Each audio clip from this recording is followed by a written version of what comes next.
पश्चिम बंगाल में चुनाव आयोग ने एसआईआर के बाद नई मतदाता सूची जारी की है। इसमें करीब 61 लाख से ज्यादा लोगों के नाम हटाए गए हैं। वहीं करीब 61 लाख लोग ऐसे मामले हैं जो संदेह के घेरे में हैं, जिन पर सुप्रीम कोर्ट के आदेश के मुताबिक जुडिशियल मजिस्ट्रेट की निगरानी में फैसला किया जाएगा। अधिकारियों के मुताबिक इस प्रक्रिया के दौरान हटाए गए और जोड़े गए नामों के बाद राज्य में मतदाताओं की कुल संख्या 7 करोड़ 4 लाख से ज्यादा है। अब इस पूरी प्रक्रिया पर सियासत गर्मा गई है। टीएमसी इस पर क्या कुछ कह रही है, पहले वो सुनिए। एफआईआर कीजिए, चाहे जो भी कीजिए, जीतेंगे जो ममता बनर्जी। और आज के लिस्ट से ज्यादा कुछ होगा तो सप्लीमेंट्री लिस्ट को तो निकलना ही है। और जिस हिसाब से कांग्रेस और हमारी माननीय मुख्यमंत्री सुप्रीम कोर्ट तक फाइट कर रही है, हमें उम्मीद है कि बंगाल का कोई भी वैध नागरिक, कोई भी वैध वोटर एलिमिनेट नहीं है। इसीलिए हुआ है क्योंकि हमारी कंट्री लड़ाई कर रही है।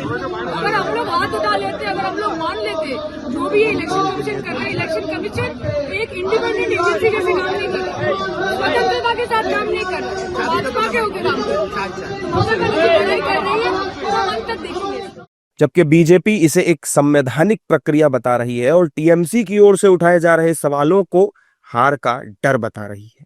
जो एसआईआर की प्रक्रिया के अंतर्गत 61 लाख वोट कटे हैं, वह एक संवैधानिक प्रक्रिया है। ममता बनर्जी जानबूझकर इस संवैधानिक प्रक्रिया पर प्रश्न उठाती हैं, क्योंकि उनको पता आने वाला चुनाव वह हारने वाली है।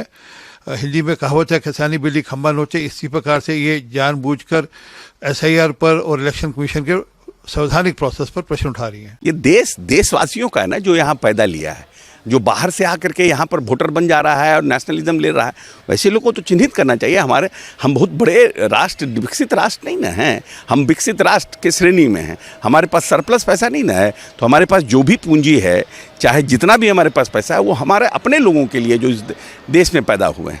नहीं, इसको एसआईआर के माध्यम से निष्पक्ष और पारदर्शी चुनाव हो, ये चुनाव आयोग की मंशा है।